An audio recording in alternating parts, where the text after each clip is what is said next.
Hi everyone, welcome to విజేత online classes. మనము ఈరోజు రోజువారీ దినపత్రికల్లో వచ్చేటటువంటి కరెంట్ అఫైర్స్ అంశాలకు సంబంధించి వర్తమాన విషయాలను ఈరోజు చర్చించుకుందాం. అందులో భాగంగానే కేంద్ర ఎన్నికల సంఘం, ఆ కేంద్ర ఎన్నికల సంఘానికి కొత్తగా కమిషనర్ రావడం జరిగింది. కేంద్ర ఎన్నికల సంఘానికి కొత్త కమిషనర్గా కేంద్ర మాజీ ఆర్థిక శాఖ కార్యదర్శి అయినటువంటి రాజీవ్ కుమార్ను నియమించడం జరిగింది. ఎవరండి? రాజీవ్ కుమార్ను కేంద్ర ఎన్నికల కమిషనర్గా నియమించడం జరిగింది. అయితే కేంద్ర ఎన్నికల సంఘానికి సంబంధించి మనం కొన్ని విషయాలు తెలుసుకోవాలి. కేంద్ర ఎన్నికల సంఘం గురించి భారత రాజ్యాంగంలోని 15వ భాగంలో 324 నుండి 329 వరకు ఎన్నికల సంఘం యొక్క నిర్వహణ, సభ్యులు, వాటి గురించి క్లుప్తంగా వివరించబడింది. ఇందులో భాగంగానే ప్రకరణ 324 ఏం తెలుపుతుందంటే, కేంద్ర ఎన్నికల సంఘానికి సంబంధించి కేంద్ర ఎన్నికల సంఘంలో ఒక ప్రధాన కమిషనర్,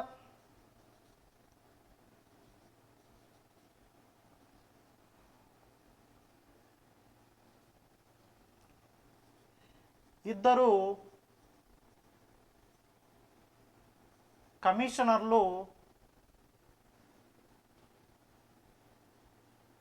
కమిషనర్లు ఉంటారు.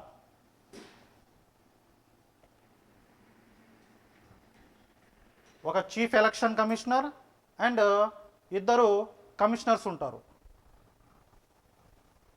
ప్రస్తుతం భారతదేశ కేంద్ర ఎన్నికల సంఘం యొక్క ప్రధాన commissioner, chief election commissioner of India ఎవరంటే సునీల్ అరోరా. ఈయన భారతదేశ ఎన్నికల సంఘం యొక్క చీఫ్ ఎలక్షన్ కమిషనర్. ఈయన భారతదేశానికి 23వ చీఫ్ ఎలక్షన్ కమిషనర్. అదేవిధంగా భారతదేశానికి సంబంధించి మొదటి కేంద్ర ఎన్నికల సంఘం యొక్క ప్రధాన ఎన్నికల కమిషనర్ ఎవరంటే ఆయన సుకుమార్ సేన్. సుకుమార్ సేన్ గారు కేంద్ర ఎన్నికల సంఘం యొక్క మొదటి ప్రధాన ఎన్నికల కమిషనర్. అదేవిధంగా ప్రస్తుతం అయితే సునీల్ అరోరా గారు 23వ వ్యక్తి.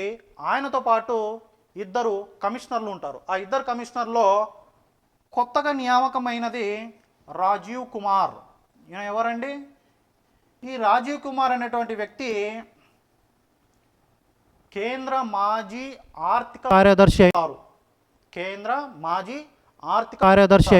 ఈయన తర్వాత రాజీవ్ కుమార్ తర్వాత సుశీల్ చంద్ర.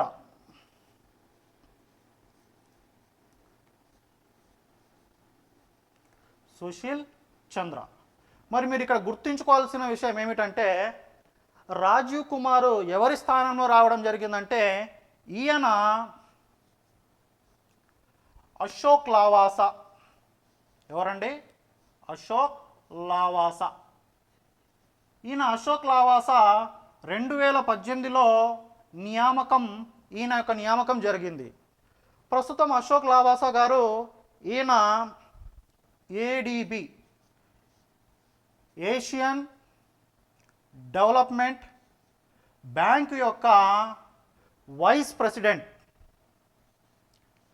ప్రెసిడెంట్గా నియమించడం జరిగింది. సో ప్రస్తుతం Ashok Lavasa Asian development bank యొక్క వైస్ ప్రెసిడెంట్గా ఉన్నారు. మనం ఈ మొత్తం చెప్పుకున్న తర్వాత ఏడిబి గురించి కూడా తెలుసుకుందాం. తర్వాత చూడండి, కేంద్ర ఎన్నికల సంఘానికి సంబంధించి స్టాటిక్ జీకే పరంగా అంటే స్టాటిక్ జీకే పరంగా ఏ విధంగా అడగవచ్చు అంటే ఇప్పుడే చెప్పడం జరిగింది. మొట్టమొదటి కేంద్ర ఎన్నికల సంఘం యొక్క ప్రధాన ఎన్నికల కమిషనర్ ఎవరు? సుకుమార్ సెన్. ప్రస్తుతం ఉన్నటువంటి సునీల్ అరోరా గారు 23వ వ్యక్తి. ఎన్నో వ్యక్తి? 23వ వ్యక్తి. ఈయనతో పాటు ఇద్దరు కమిషనర్లు ఉంటారు. సాధారణంగా అయితే ఈ ఎన్నికల సంఘం అనేది ఎప్పుడు ఏర్పడిందంటే ఈ ఎన్నికల సంఘం జనవరి 25, 1950వ సంవత్సరంలో ఈ కేంద్ర ఎన్నికల సంఘంని స్థాపించడం జరిగింది 1950లో. ఇది 1950 నుండి అక్టోబర్ 15, 1989 వరకు ఏకసభ్య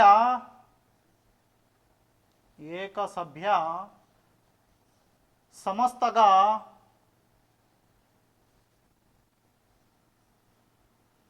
ఉన్నది. ఎప్పటి వరకు?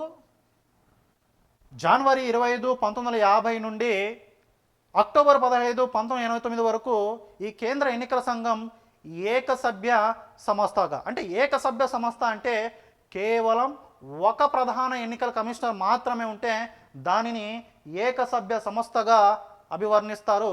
అయితే అక్టోబర్ 15, 1989 వరకు ఉంది. తరువాత అక్టోబర్ 15 తర్వాత 1989లో దీన్ని బహుళ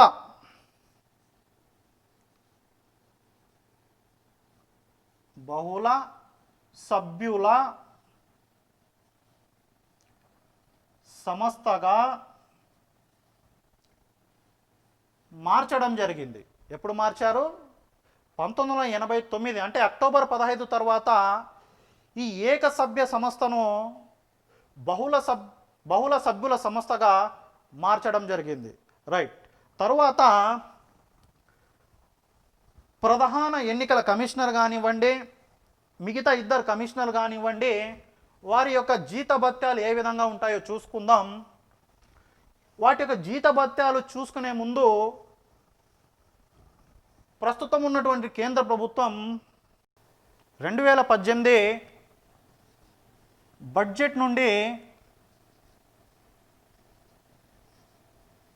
బడ్జెట్ నుండి రాష్ట్రపతి నుండి కేంద్ర ప్రభుత్వంలో ఉన్నటువంటి అధికారులు ఎవరైతే ఉన్నారో వారి యొక్క జీతాలను పెంచడం జరిగింది. అందులో భాగంగానే మనం ఇప్పుడు వారి యొక్క జీతభత్యాల గురించి తెలుసుకుందాం. అందులో మొదటి వ్యక్తి దేశ ప్రథమ పౌరుడు, ప్రెసిడెంట్. ఈయన యొక్క జీతము 5 లక్షలు. ఎంత అండి? 5 లక్షలు ఉంది. ప్రెసిడెంట్ తర్వాత వైస్ ప్రెసిడెంట్ అంటే ఉపరాష్ట్రపతి, ఈయన గారి జీతం వచ్చేసి 4 లక్షలు. ఆ తర్వాత గవర్నర్.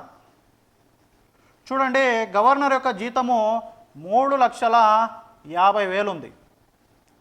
అదేవిధంగా CJI, chief justice of India అంటే సుప్రీంకోర్టు యొక్క సిజేఐ ఎవరైతే ఉన్నారో ఆయన యొక్క జీతము 2,80,000 ఉంది. అదేవిధంగా సిజేఐ తర్వాత సుప్రీంకోర్టులో ఉన్నటువంటి జడ్జెస్ ఎవరైతే న్యాయమూర్తులు ఉన్నారో వారి యొక్క జీతం 2,50,000 ఉంది.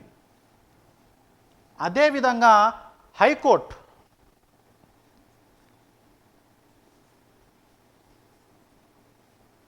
హైకోర్టు సిజే యొక్క జీతము 2,50,000 ఉంటుంది. అయితే రిమైనింగ్ జడ్జెస్ ఎవరైతే ఉన్నారో హైకోర్టులో వారి యొక్క జీతభత్యాలు 2,25,000 ఉంటుంది.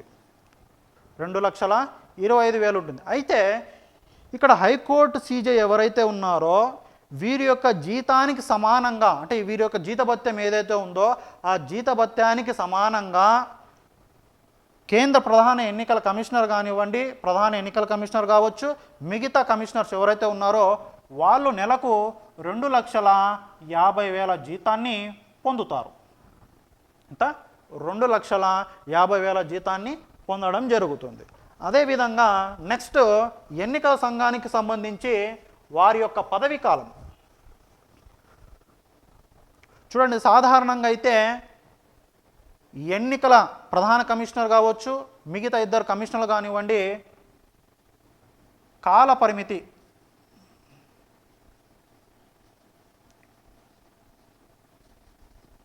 6 సంవత్సరాలు లేదా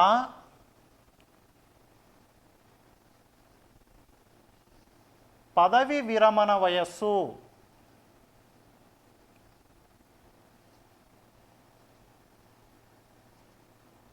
పదవి విరమణ వయస్సు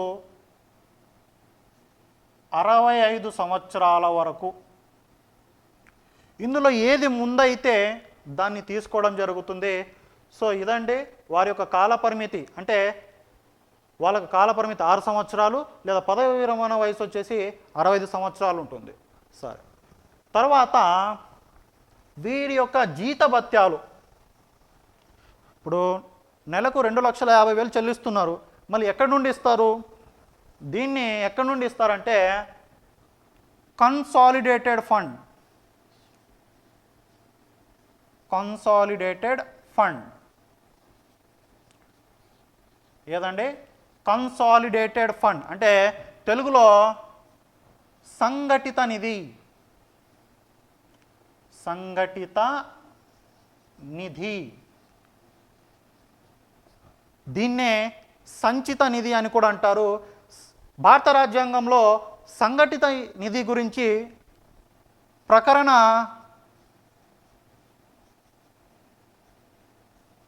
266 తెలుపుతుంది.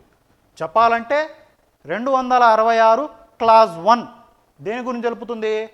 Consolidated fund. ఈ కన్సాలిడేటెడ్ ఫండ్ అంటే ఏమంటే భారత ప్రభుత్వానికి వచ్చేటటువంటి ఆదాయం, అది రెవెన్యూ ఆదాయం కావచ్చు, మిగతా వేరే రూపంలో వచ్చేటటువంటి ఆదాయం మొత్తం ఈ సంఘటిత నిధి నుండే మొత్తం జమ అవుతుంది. దీన్నే సంఘటిత నిధి అంటారు. దీని నుండే భారతదేశంలో ఉన్నటువంటి రాష్ట్రపతి కావచ్చు, మిగతా ఎవరైనా సరే, మిగతా బ్యూరోక్రాట్స్ ఎవరైతే ఉన్నారో అధికారులు, వాళ్ళందరికీ సంఘటిత నిధి నుండి చెల్లిస్తారు. కేంద్రానికి ఏ విధంగా అయితే సంఘటిత నిధి ఉందో అదేవిధంగా రాష్ట్రానికి కూడా సంఘటిత నిధి ఉంటుంది. అది ప్రకరణ 266 క్లాస్ 2 అనేది తెలుపుతుంది. ఇది కన్సాలిడేటెడ్ ఫండ్. రైట్. తర్వాత ఎన్నికల కేంద్ర ప్రధాన ఎన్నికల కమిషనర్ కానివ్వండి, మిగతా ఇద్దరు కమిషనర్లను ఏ విధంగా తొలగించవచ్చు అంటే చూడండి, ప్రధాన ఎన్నికల కమిషనర్ను అసమర్థత,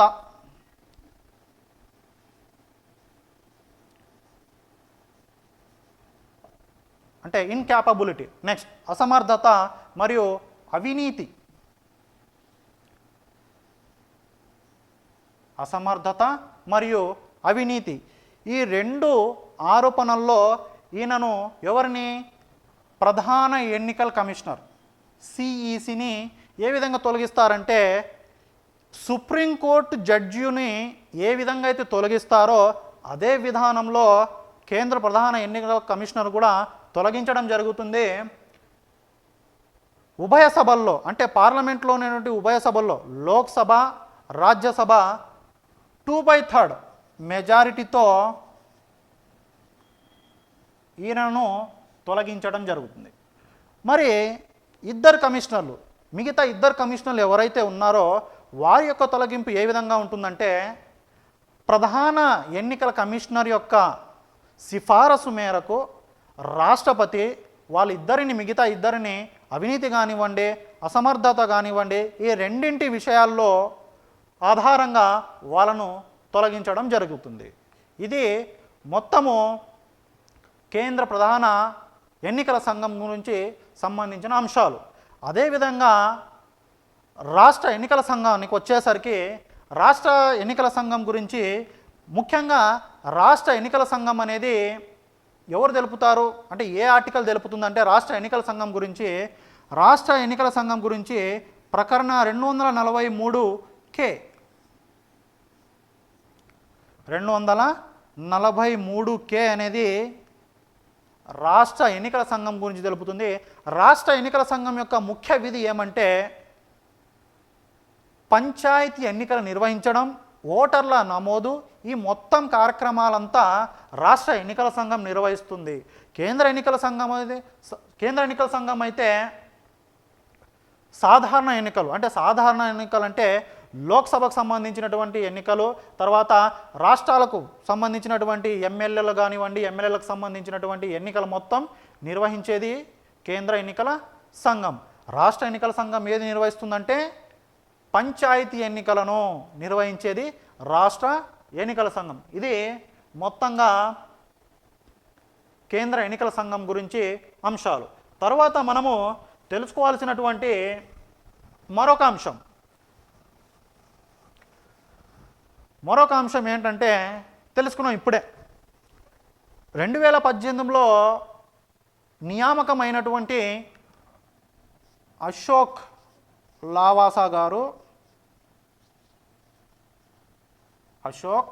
లావాసా ఈయన ఏషియన్ డెవలప్మెంట్ బ్యాంకుకి వైస్ ప్రెసిడెంట్గా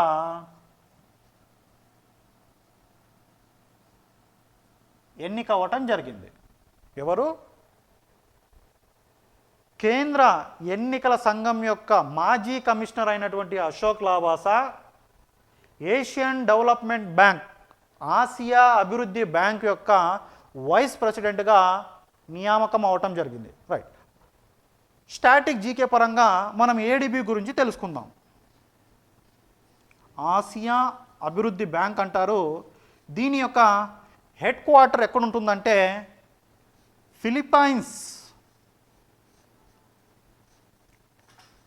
ఫిలిప్పైన్స్ యొక్క రాజధాని అయినటువంటి మనీలాలో దీని యొక్క హెడ్ క్వార్టరు ఉంటుంది. ఈ ఏడిబి అనే సంస్థను 1966వ సంవత్సరంలో స్థాపించడం జరిగింది. అదేవిధంగా ఏషియన్ డెవలప్మెంట్ బ్యాంక్లో 68 దేశాలు సభ్య దేశాలుగా ఉన్నాయి.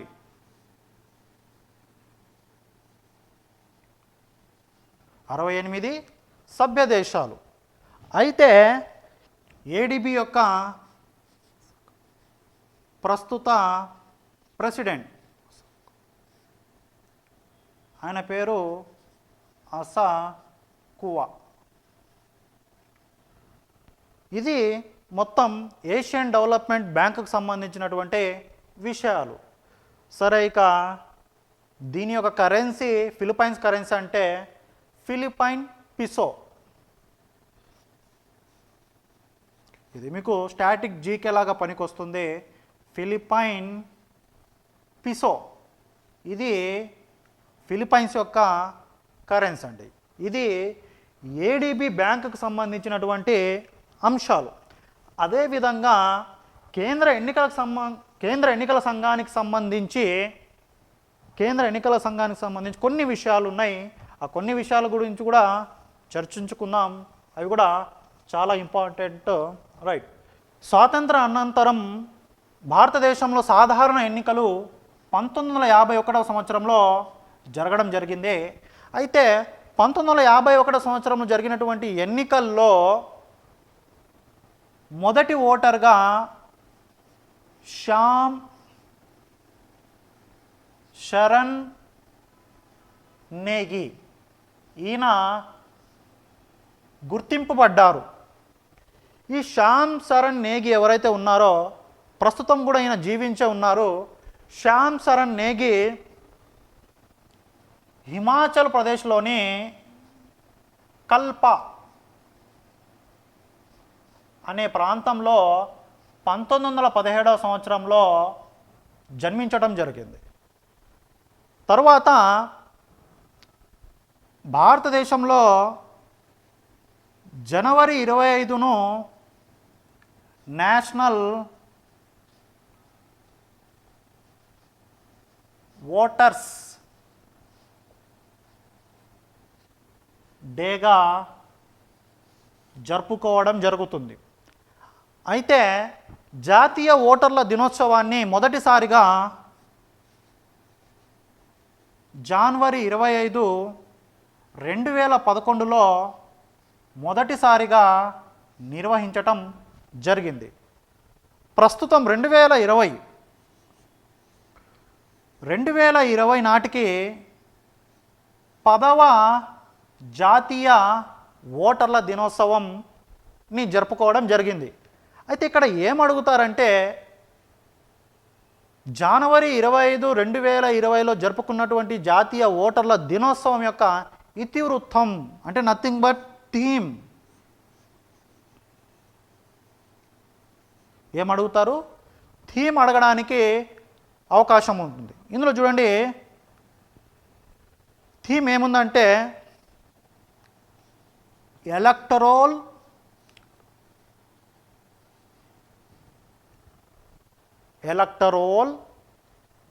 లిటరసీ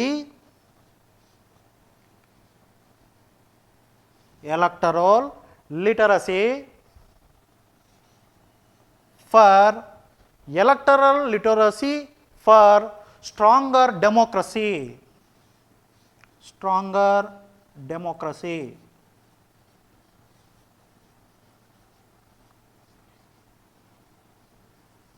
చూడండి 2020 జాతీయ ఓటర్ల దినోత్సవం యొక్క ఇతివృత్తం ఏమండి? Electoral literacy for stronger democracy. అదేవిధంగా ఒకవేళ 2019 కూడా చూసుకున్నట్లయితే దీని యొక్క ఇతివృత్తం థీమ్, దీని యొక్క ఇతివృత్తం ఏముందంటే చూడండి no voter to be left behind. No voter to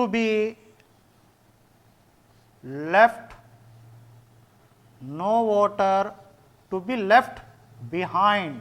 ఇది 2019 జాతీయ ఓటర్ల దినోత్సవం యొక్క ఇతివృత్తం. రైట్. అదేవిధంగా ఓటు వినియోగించుకోవడానికి ప్రస్తుతం ఉన్నటువంటి వయస్సు 18 సంవత్సరాలు. అయితే మౌలిక రాజ్యాంగంలో కూడా 18 సంవత్సరాలే ఉందా అంటే లేదండి. మౌలిక రాజ్యాంగంలో ఓటర్ యొక్క కనీస వయస్సు 21 సంవత్సరాలు. అయితే 61వ రాజ్యాంగ సవరణ ద్వారా 61వ రాజ్యాంగ సవరణ ద్వారా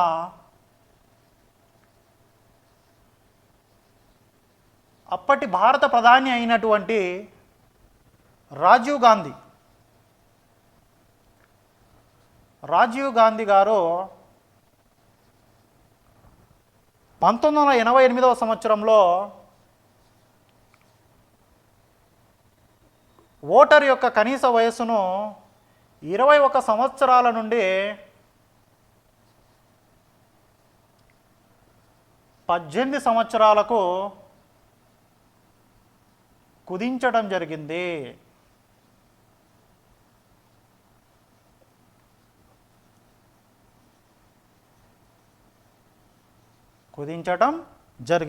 ఇది మొత్తంగా ఈ అంశాలన్నీ గురించి ఎందుకు చర్చించుకుందామంటే చూడండి కేవలం కేంద్ర ఎన్నికల సంఘానికి సంబంధించి కొత్తగా కమిషనర్ వచ్చారు అంతే.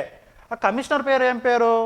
రాజీవ్ కుమార్ కొత్తగా కేంద్ర ఎన్నికల సంఘానికి కమిషనర్ వచ్చారు కాబట్టి మనము కేంద్ర ఎన్నికల సంఘం యొక్క తీరుతెన్నుల గురించి మొత్తం చెప్పుకోవడం జరిగింది. ఈ విధంగా చెప్పుకోవడం వల్ల కలిగే మెయిన్ ఉద్దేశం ఏమిటంటే స్టాటిక్ జీకే పరంగా క్వశ్చన్స్ ఏమైనా అడిగితే చేయడానికి అవకాశాలు ఉంటాయి. ఇది దీనికి సంబంధించినటువంటి మొత్తం అంశాలు. తర్వాత కేంద్ర ప్రభుత్వము జాతీయ రహదారుల్లో మొక్కలను సంరక్షించే ఉద్దేశంతో కేంద్ర మంత్రి అయినటువంటి నితిన్ గడ్కరీ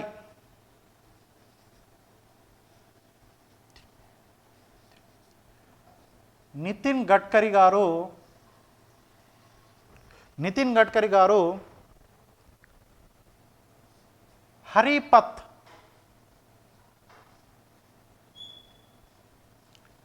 అనే యాప్ను ప్రారంభించడం జరిగింది. క్వశ్చన్ ఏ విధంగా ఉంటుంది చూడండి. ఇటీవల కేంద్ర మంత్రి నితిన్ గడ్కరీ గారు జాతీయ రహదారుల్లో ఉన్నటువంటి మొక్కలను పరిరక్షించే ఉద్దేశంతో కింది ఏ యాప్ను ప్రారంభించడం జరిగింది? ఏ యాప్ను ప్రారంభించడం జరిగింది? హరిపత్ అనేటటువంటి యాప్ను ఈయన ప్రారంభించడం జరిగింది. అదేవిధంగా మనము ప్రస్తుతం కేంద్ర ప్రభుత్వంలో ఉన్నటువంటి కార్యదర్శులు ఉన్నారు కొంతమంది. ముఖ్యమైన శాఖలకు సంబంధించినటువంటి కార్యదర్శుల వివరాలు తెలుసుకుందాం. అంటే ఆ శాఖకు సంబంధించినటువంటి కార్యదర్శి ఎవరు అనేటువంటి విషయాలు తెలుసుకుందాం.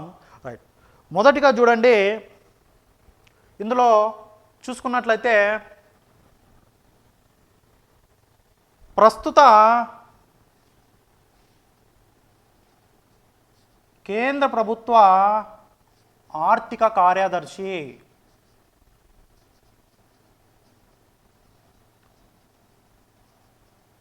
చెప్పండి ఎవరు? ప్రస్తుత కేంద్ర ఆర్థిక కార్యదర్శి వచ్చేసి అజయ్ భూషణ్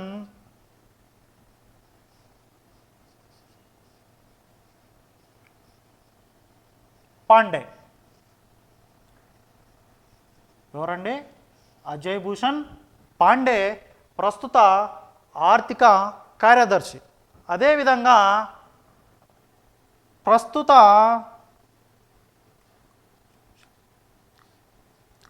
ఆర్థిక శాఖ, రైట్, అదేవిధంగా ప్రస్తుత హోంశాఖ, కేంద్ర హోంశాఖ కార్యదర్శి. ఇక్కడ అజయ్ కుమార్ భల్లా, ఈయన ప్రస్తుత కేంద్ర హోంశాఖ కార్యదర్శి. అదేవిధంగా వీళ్ళ తర్వాత ఇంకా ఎవరైనా ఉన్నారు అంటే ఎవరున్నారు? ముఖ్యమైనటువంటి వ్యక్తి ప్రస్తుత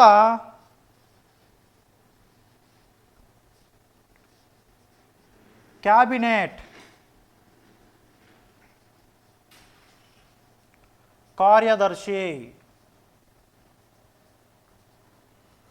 ప్రస్తుత క్యాబినెట్ కార్యదర్శి వచ్చేసి రాజీవ్ గాబా. ఎవరండి? రాజీవ్ గాబా. అదేవిధంగా ప్రస్తుత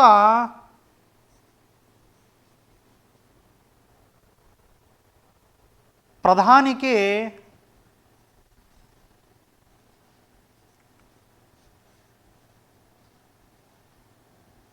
ప్రిన్సిపల్ సెక్రటరీ పీకే మిశ్రా.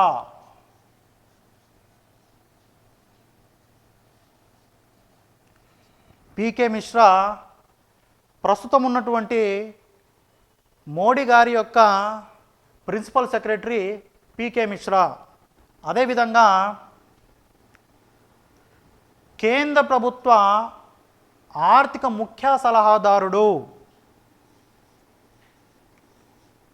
ఆర్థిక ముఖ్య సలహాదారుడు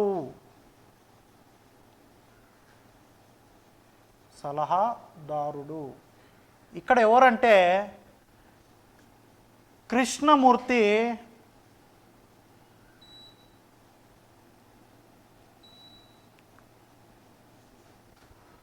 సుబ్రమణియన్. ఎవరండి? ప్రస్తుత కేంద్ర ఆర్థిక ముఖ్య సలహాదారు వచ్చేసి కృష్ణమూర్తి సుబ్రమణ్యన్. అదేవిధంగా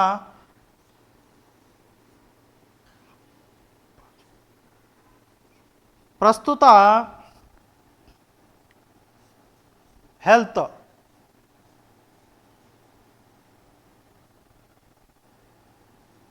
ఫ్యామిలీ వెల్ఫేర్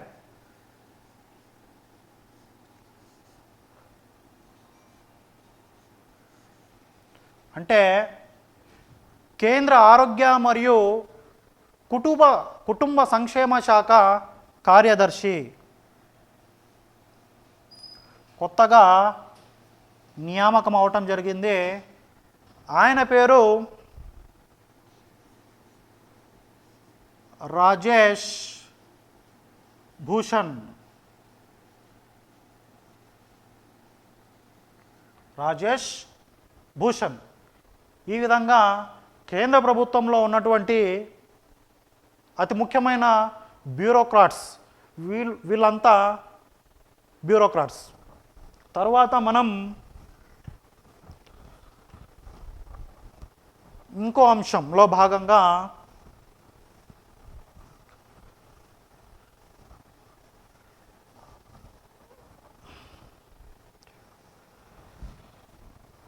నల్ల సముద్రం. నల్ల సముద్రంలో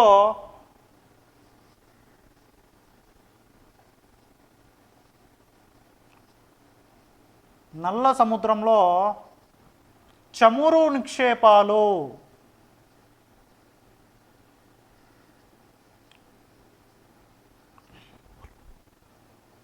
నిక్షేపాలు ఉన్నట్లు టర్కీ దేశం గుర్తించింది. ఏ దేశం గుర్తించింది? ఇటీవల నల్ల సముద్రంలో చమురు నిక్షేపాలు ఉన్నట్లు టర్కీ దేశం గుర్తించింది. ఇది కరెంట్ అఫైర్స్ సంబంధించింది. ఇదే విధంగా స్టాటిక్ తీసుకున్నట్లయితే టర్కీ యొక్క రాజధాని క్యాపిటల్ టర్కీ యొక్క రాజధాని అంకారా. చాలామంది ఇక్కడ కన్ఫ్యూజ్ అవుతూ ఉంటారు. ఏమని కన్ఫ్యూజ్ అవుతూ ఉంటారు అంటే ఇస్తాంబుల్ అని. ఇస్తాంబుల్ అనేది లార్జెస్ట్ సిటీ.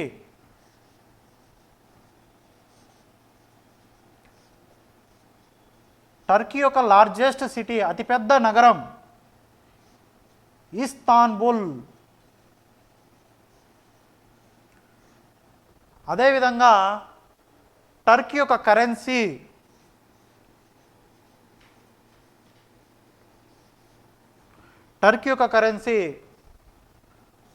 టర్కిష్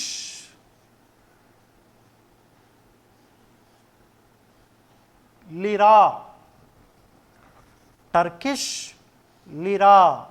ఇది దీని యొక్క కరెన్సీ. అదేవిధంగా టర్కీ యొక్క ప్రెసిడెంట్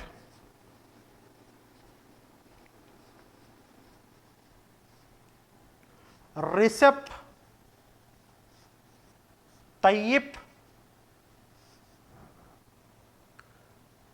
తయ్యిప్ ఎర్డోగన్.